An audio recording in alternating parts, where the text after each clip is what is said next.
Bonjour, alors suite à ma vidéo d'hier et à l'élimination d'Anne, ce que je trouve super rigolo, c'est qu'en fin de compte, je me rends compte que la production m'envoie des fausses infos, mais bon, moi ça me fait rire parce que bon, de toute façon, Anne n'était pas une très très grande championne, donc bon, pour moi c'était pas très très grave, et puis bon, ça vaut pas quand je vous ai balancé que Paul serait donc le nouveau maître de midi, surtout un mois avant son arrivée dans le jeu, et puis bon, quand je lui ai annoncé aussi son départ, donc bon, pour moi c'était plus assez anecdotique, donc je trouve ça très rigolo.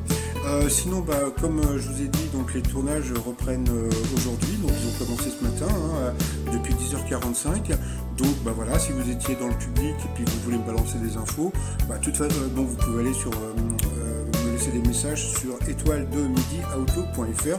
Mais bon, de toute façon, cette semaine, j'irai faire un petit tour au Aubervilliers, voir ma maman, et comme ça, je passerai un petit peu devant les studios pour avoir des infos. Sinon, par rapport à Christiane, j'ai bien réécouté quand elle est passée dans les 12 coups de midi. Donc bon, c'est vrai qu'elle a fait un mytho, mais je pense que c'est pas de sa faute. Je pense qu'un de ses commerciales a dû balancer en disant que Christiane c'était elle. Et elle y a cru pendant toute sa vie, donc c'est pas un mytho, c'est juste que c'est un de ses commerciales qui a fait une blague, donc voilà. Sinon, moi j'avais rencontré donc Bruno Moineau pour faire des t-shirts des bronzés font du ski, et il m'avait expliqué quand je l'avais rencontré que c'était pas évident parce que chaque réplique avait été écrite par des acteurs différents, donc c'était assez chiant à gérer. Et puis un petit hommage pour Fernand Bonneville qui nous avait quitté donc en 2013, et puis un petit coucou à sa fille que j'ai connue à cette époque.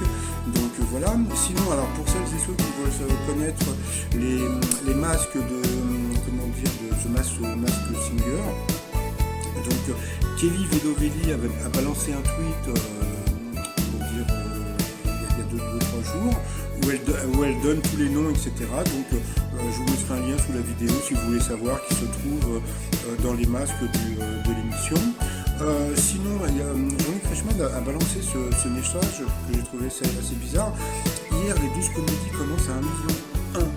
D'habitude, je pensais qu'ils commençaient à 3 millions, donc j'ai trouvé que c'était pas beaucoup. Et bon, comme d'habitude, l'émission finit fort, puisque bon, la plupart des gens viennent pour voir s'ils ont trouvé